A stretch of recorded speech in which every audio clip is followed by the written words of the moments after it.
Hello everybody and welcome to Uprising 144K. I'm Hydrogen Man. Before I begin, guys, I'm not going to give any medical advice today. I'm not making any medical claims, and everything that is being stated in this video are the opinions of the speaker and should not be construed as claims for or against any product or products. Alright guys, and if you're watching this today, happy Thanksgiving. It is Thanksgiving today. So today is actually a really good and important video. There's a lot to cover, so I do personally recommend to watch the whole video because I have so much information for you guys. And I have a lot of notes too. So let's go ahead and get started. See, in my opinion, I think that the medical establishment is missing the boat on so many things. And a lot of them are just basically gases. We do already use certain gases in the medical field, and that is obviously great, it's important, but I think that we're missing the boat in the sense that there can be so much more that we can do. And me personally, I have theories about how to apply them in a way that is going to be much more beneficial, but that's another story for another time. And I got some other great information coming to you soon, which is exciting also, which I think I might have uncovered a way to increase testosterone pretty dramatically without any drugs, and it's going to be exciting. So if you guys are interested in that, comment below actually, and we'll bring that to you because I think it's going to revolutionize the way that that we're able to affect men's and even potentially women's health in the future. Okay, so let's go ahead and get started. The gases that I'm going to talk about today are going to be, we're obviously going to talk about molecular hydrogen, which I talk about a lot. We're going to talk about oxygen. We're going to talk about ozone. I am going to talk about brownsgas. What else am I going to talk about? I'm going to talk about helium. And then we're going to talk about like nitric oxide, nitrous, nitrogen, things of this nature. Okay, so with that being said, I've been doing a lot of research on gases for quite some time now. And one of the things that I think most people completely just seem to miss, whether they're supposedly doctors that are professionals, I've noticed this already in the world of hydrogen, and I'm learning about it even more so in other realms of gases because nobody really talks about the purity of them, how to make them properly, but there are institutions that actually do understand this. But the majority of people out there who are talking about it, I never see them talk about it because they recommend things, in my opinion, which I don't agree with just because of the way that they're made and the way they act. But for example, things like hydrogen pills, they don't talk about the proper metal technology, and these are just things for hydrogen. But the same thing goes for like ozone. In order to do ozone properly, you want high purity of oxygen actually, which means that you're going to need some type of oxygen tank, things of this nature. These are important because this is what's going to not only make things safe in my opinion, but also more effective, way more effective, and hopefully you won't hurt yourself. So there are certain institutions, one is actually something called CGA, Compressed Gas Association, and these type of places work with, again, purity of gases so that they can be used in multiple industries. Like I said, I got a ton of notes here, like, dentists, veterinarians, obviously hospitals, different clinics, and on it goes. So let's go ahead and look at some of the things that they do. Well, they primarily use, this is where it's primarily used in hospitals. So we're already using a lot of these in the medical field. So oxygen, they have something that they just call like medical air. So just like really clean air, carbon dioxide, nitrogen gas, nitrous oxide. We're going to talk about some of these, helium gas, things of this nature. Now we know that oxygen is used in the medical field. I think most people know about that. And there's different uses for them also. Interestingly enough, some of them you actually want to use less oxygen, almost like high altitude training. And you can also flood the body with more oxygen, but you don't want to do it too often or all the time. This is why I don't really personally believe in supplementing oxygen regularly, which is actually one of the downsides of something like brownsgas, for example. But even just with oxygen in general, you don't want to use it all the time.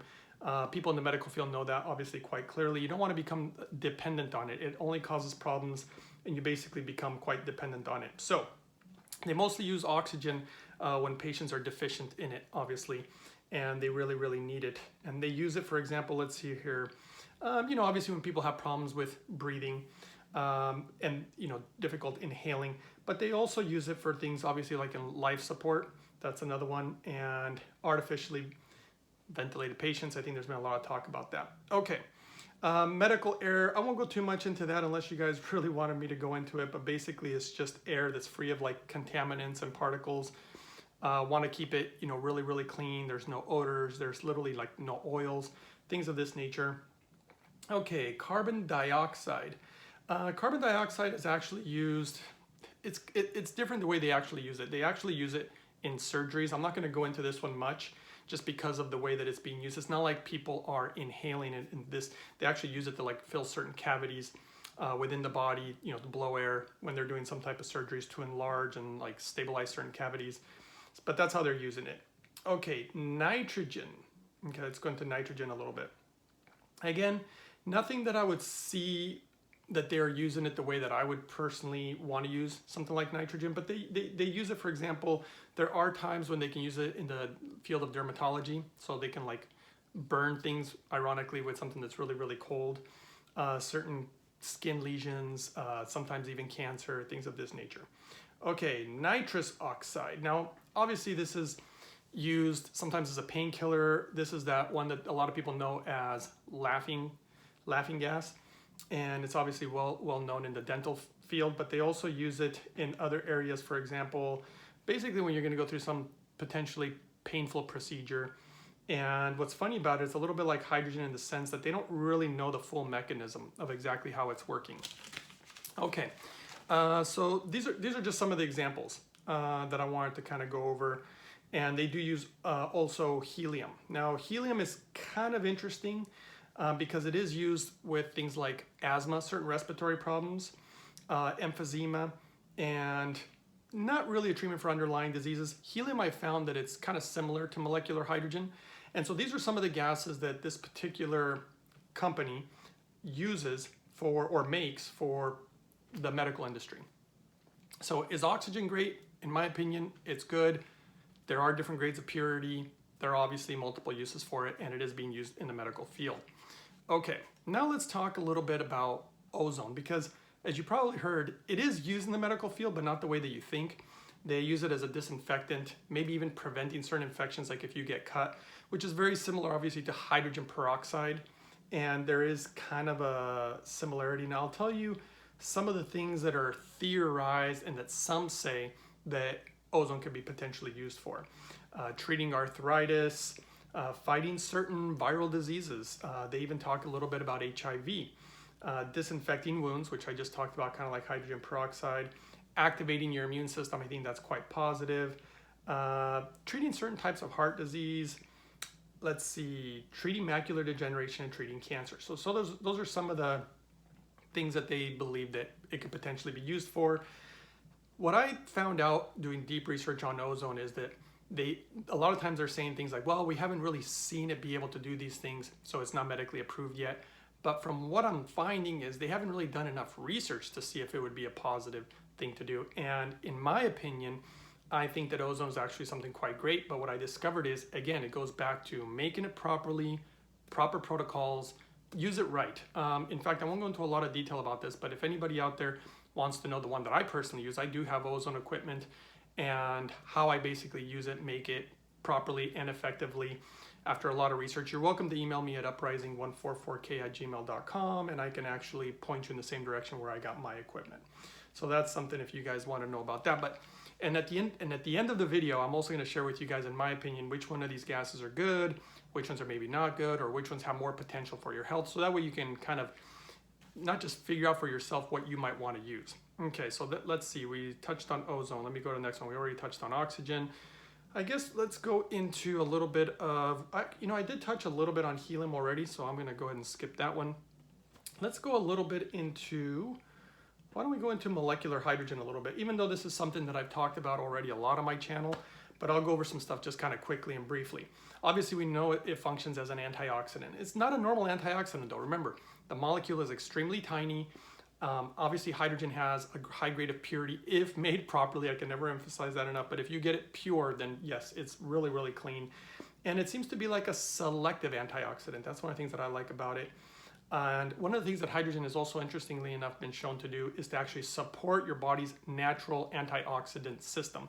So that's something very, very interesting. We already know that it also works as an anti-inflammatory. So, okay, one of the things that it may help is it may help with pain, probably because of the anti-inflammatory factor. One of the ones that I've actually been doing a kind of what I would almost call a research study on myself, it's probably a bad idea, but I've been doing it for my viewers, and I was going to talk about it more, is that it actually has been shown to protect your muscles. So one of the things that I've actually done is basically I haven't been doing a lot for my body in regards to training and exercise. for quite some time to see how long I've been able to maintain muscle, which really isn't a super great idea, but I've been doing it, and I'm gonna be starting again, you know, exercising. There's actually certain videos that you could probably refer to where you could see the difference in my body. I could probably point them out to you guys if you guys really want to know. I could put a link down below. But the point is that I really do think that it makes a huge difference, which I think would be really good for athletes, bodybuilding, but even just the elderly in general who kind of quote unquote wither away very quickly sometimes as they age if they're not exercising. Okay, and kind of hits the next point, which is hydrogen appears to help with sports recovery. So it can speed that up, and that's something that I've seen in a lot of other studies. And also being able to help regulate the pH in the blood, which is something important. It seems to affect cell modulation and neuroprotectiveness, and even helping protect against certain metabolic conditions. And obviously we're talking about things in regards to like blood glucose levels, cholesterol, things of this nature. Things that are basically can be linked to things like diabetes, obesity, and certain metabolic syndromes. Okay, we already know that hydrogen also helps boost the mitochondria. Obviously that's going to be great for energy and can protect you against damage to the DNA, which is, in my opinion, crucially important, as we know things that, like cancer, for example, mutation of the DNA, and can even calm certain allergic reactions. I've actually seen that personally. I think that it's very, very important. As you guys know, I'm really big on hydrogen. In fact, there's some new research, and I won't go into it right now either, but the long-term effects of using hydrogen. And this is why I'm always talking about make it properly, make it cleanly, because if you do it wrong, you're kind of contaminating yourself, and the benefits that you get from long-term usage are starting to come out, guys. If you want a video on that, comment below. I could get into the details of that and how also it's protective against things like cancer and protecting other organs. Those are just some of the things that are been shown on different studies where it could be potentially something that would be really, really great. Okay, let's go to the next one. The one that actually I'm really getting kind of interested in, because I'm going to share more with you guys, is basically nitric oxide. Nitric oxide, guys. So there's clearly a difference between things like nitric oxide, nitrogen. You know, there's certain similarities, but they're not the same thing. Like, for example, nitric oxide would be NO, and let's see here, nitrous oxide would be N2O. And so the one that's interesting to me right now, just because of the way that you can use them, like, let me give you just a little more detail here. For example, there is a misconception about the element of nitrogen, because there are, for example, two different types of gases. You got nitrogen, so it's a molecule composed of two nitrogen atoms, while nitrous oxide is a chemical compound of two nitrogen molecules and one oxygen molecule. So it really does change them, and it matters. The reason that I'm interested in nitric oxide is because of the way that it actually like vasodilates, or basically the dilation of blood vessels, for example. And the reason that that's interesting is because of the way that it can get blood into areas where you want to get blood. Remember, this is why I'm really big on putting all these nutrients in my blood, the smoothies, if you've ever seen them, and you get all this nutrition, and then you use something like hydrogen to move that blood and get it into all these nicks and crannies and really just feed the body, guys. Life is in the blood. I mean, that's literally a scriptural verse, but it's totally true. And you want that blood in certain areas. So I can give you a few examples, for example. And this is, interestingly enough, this is all part of my protocol. So if you guys have ever learned about it, nitric oxide. So there are not only amazing benefits to it, but I'll just give you, for example, some foods that actually can help your own natural process in regards to your body, you know, making some nitric oxide. So let me just scroll through here and see what I can share with you guys, because I'm not going to go into why we need it and all this stuff. Like I said, dilating the blood vessels. Beets is one of the first ones. It's rich in what they call dietary nitrates. Now remember, this is very different than some of the nitrates they add to certain processed foods. And this is where it's kind of like the word sugar, right? You can have processed sugar, you can have natural sugars, even like honey, which is obviously incredibly amazing. Okay, so your body can convert the natural nitrates into nitric oxide. And again, this is the magic of the body, guys. One study, well, this is interesting. One study showed eating beets increased nitric oxide levels by over 20% in just 45 minutes, guys. And I put beets in my smoothies every single day. Not to mention, I put a bunch of beets. Garlic, obviously this is just something that is amazing because it showed a 40% increase in nitric oxide levels in just 1 hour of consuming it. And it does matter. I've actually read different ways of making garlic. So depending on whether you're cooking it, whether it's raw, things of this nature. In fact, there's been a little trick that I've been using on one of my protocols where you actually consume raw garlic. Dark chocolate, which I put raw cacao, 100%, nothing else in it, no sugar, no additives, just raw 100% cacao. I put that in my smoothie every single day too. So you can imagine what this is doing to my body with the hydrogen also and being properly hydrated and inhaling the gas. And like I said, I made a new discovery, which is like crazy exciting. And I'm gonna be sharing with you guys in the future because I think it's gonna revolutionize some big stuff here. Leafy greens, things like spinach, Swiss chard, arugula, cabbage, kale, spirulina, things like this. High in nitrates again, which are again converted into nitric oxide in the body. And obviously I put a ton of those in my smoothie. I mean, this is why I make my smoothie the way I make it. Nuts and seeds, same thing, guys. They're talking about chia seeds here. I put those also in my smoothie. It's funny that all these things are on this list. Also things like flax seeds, I put those in my smoothie too, and particularly walnuts, which is another one of my protocols for the whole cancer thing. This is not medical advice, it's just what I personally am doing, and someone that I personally know is doing it for their cancer, and the walnuts go in there. And look, they're very high in arginine, which also contributes to the production of nitric oxide. So nitric oxide, super awesome stuff in my opinion. You can keep going, things like citrus fruits, pomegranates, those are all great. I don't put those in my smoothie, unfortunately, because it kind of ruins the flavor a little bit, but I use them in other areas of my life. A lot of lemons and oranges and stuff like that. Pomegranates are delicious. Watermelon, so that's on the list too. And a little bit of red wine, though I would say that alcohol is not always the best thing, but you know, if you're drinking a little bit of red wine, you could consider that. Okay, now let's go into, I think we've done most of the stuff that I want to talk about. Actually, wait, no, yeah, let's talk about brownsgas. Now, brownsgas was the interesting one because I still to date haven't found one scientific study showing that it works. But that doesn't mean that it doesn't necessarily work. But I think there's huge misconceptions about what brownsgas actually is. And even to myself, if you watched some of my old videos, I had misunderstandings of it. A lot of people think that it's just hydrogen and oxygen and that's it. But that's not really what it appears to be the case. And the reason that's confusing is for many reasons. I mean, there are a lot of people out there who try to piggyback on all the hydrogen data while they're talking about brownsgas, and it's not the same stuff. You know, obviously we already know that molecular hydrogen has been medically approved in Japan. It's already been used, and there's tons of studies, not hundreds, but it's well over 1,000 and nudging almost 2,000 studies. There's a ton of them.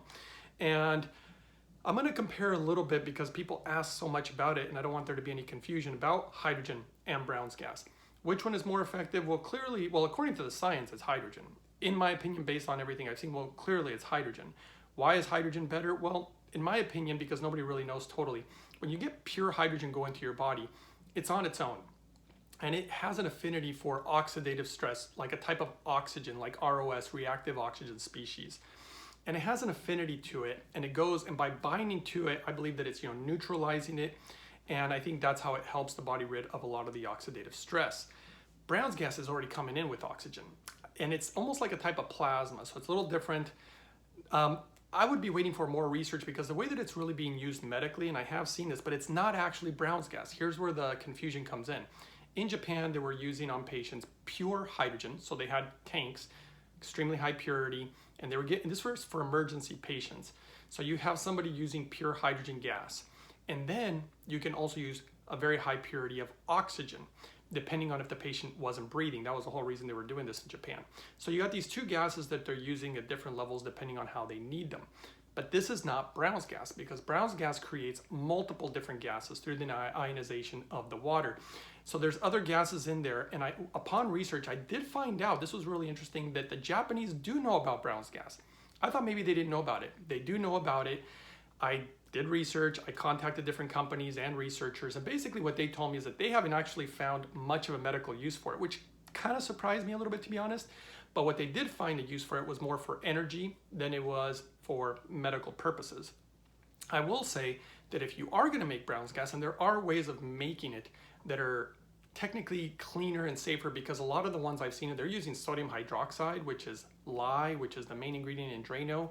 It's a really dirty way of doing it. I personally wouldn't do that. I tried it before and it didn't go well. Let's just say I didn't like it at all, and it kind of made me sick.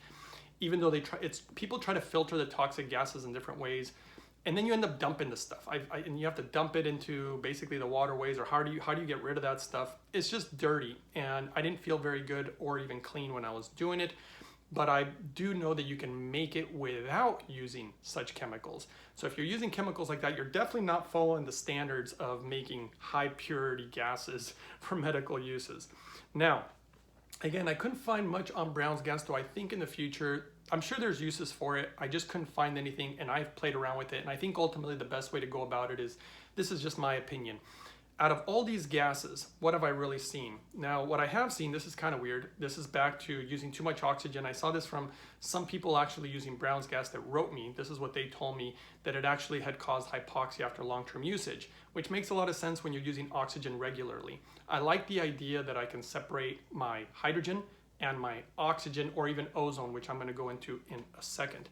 I think one of the other problems with, the reason that brownsgas has some benefits sometimes is because it does have the oxygen, it does have the hydrogen. Even though it has a bunch of other stuff in there that I don't like, you're going to probably get some benefit, depending. But most of the people that I talk to, they get that benefit for about a month, maybe two, and then things start to taper off, depending on how they're making it. The biggest issue has been using lye. That's just been the biggest problem that I've seen.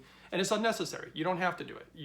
It's just because cheap equipment, easy way to do it, not the right way in my opinion. But let's go ahead and see what else we can find out. Okay, so yeah, brownsgas seems to be less effective. I already went over that. Obviously, the Japanese have already been looking into it, and they have looked into it for agricultural use. There is some preliminary data, and nothing particularly different as compared to just using hydrogen. The benefits there are some benefits. They're relatively small at this time, but I have theories on how to maximize those, and I haven't really shared those out loud just yet, but I will in the future because I'm going to be working with a bunch of people in regards to these types of things. Let's see here. What else can I share with you guys? Okay, so I think we were talking about brownsgas. Let me see. Sorry, I just have so many notes here, guys. Okay. Oh yeah. Well, I'm just going to give you, after this whole overall talk, my opinions about which ones are the best ones, which ones are not as good, and just my opinion. Obviously, is oxygen good? I think oxygen's good. You can definitely, again, you can limit it. You can follow proper protocols where then you increase it for a certain amount of times. You can even do exercise while you're doing it. I think it's good. It's not like my absolute favorite. In an emergency situation or something like that, it might be good. I don't like to use it quite regularly unless you're following, again, the proper protocol. I think you actually get a lot of benefit from the nitric oxide. And then if you use oxygen with it, there could potentially be some benefit. So it's not one of my favorites.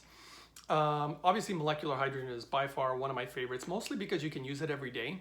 And it's something that you can use that I've seen, and there's already some data showing that it could potentially have really interesting benefits in long-term usage, which is why I think, getting proper equipment is better. You definitely want to do the water and the gas inhalation, which we didn't really go into too much because these are just mostly gases, except for ozone. I've seen ozone water. I've actually been using it and making it, so I can share some of that if you guys want to. Again, comment below if you want to know more about that. So my favorite ones are molecular hydrogen and actually ozone. And I like the nitric oxide, but the nitric oxide, I don't have like a pure gas. I use things that the body can make nitric oxide with. And then oxygen is probably a little lower on the list, but it's there depending on when you would need it. Let's see, what else? Helium. Helium's interesting. I have used it before, not a lot, but the benefits that I was observing about helium are kind of similar to hydrogen, and I actually think that hydrogen might potentially be better than helium. But I think helium would have its uses, but it's not at the top of my list because I just prefer molecular hydrogen. But I think helium will have some potential uses in the future that, again, are not really known of, or maybe they know and they don't want to use them, or they don't want us to know something. I don't want to say that because that's just my opinion. It's not necessarily something that's true. But I do think that there are definitely uses for helium. It's just not as good as hydrogen from what I've seen. As far as brownsgas, I'm not a real big fan of brownsgas, only because you can't control the hydrogen and the oxygen. They're literally mixed together. And if I'm using a chemical to make it, I'm never fond of that because it takes the purity away. And I can never emphasize enough to you guys, don't mess around with different gases unless you understand the purity aspect. It's so important to keep you safe, and it's so important to get not only effective results, but if you're going to go long-term with something, you want that purity. Again, I can't emphasize that enough. Nobody talks about it. I feel like I'm the only guy ever talking about the purity. Okay, and so clearly my favorites are molecular hydrogen and actually ozone. I really like ozone. There's multiple different ways that you can do it. Again, I don't want to say that it's dangerous, but you have to be really cautious on the way that you're using it and the way that you're making it, because you can actually breathe it in, but normally you don't want to just breathe in ozone, guys. So again, this is not medical advice, but you don't want to just breathe in ozone. You usually bubble it through a type of oil, probably like olive oil, something of that nature. You can do insufflation with it, just the gas. You can make the water, which I do like to drink sometimes depending on how I'm feeling. And you definitely have to know your protocol. So there's a lot of different, ozone is a tricky one. Hydrogen has been made really easy by the Japanese. Well, actually, I can see that my device is back there.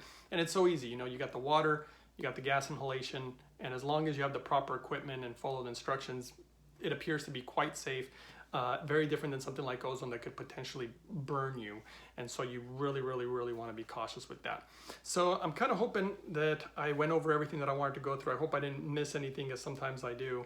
But I really wanted to share this video with you guys, not only because a lot of people have been asking about it, but because I really do think that it's so important to understand these different types of gases.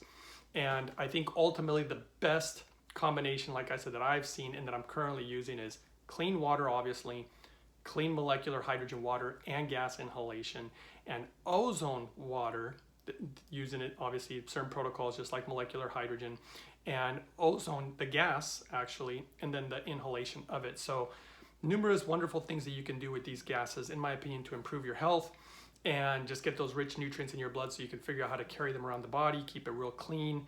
And that's it, guys. So I hope you found this video helpful as usual. Don't forget to share, subscribe, all that good stuff. I really appreciate it, and it helps the channel out. So thanks for watching, and I'll see you guys next time on the next one.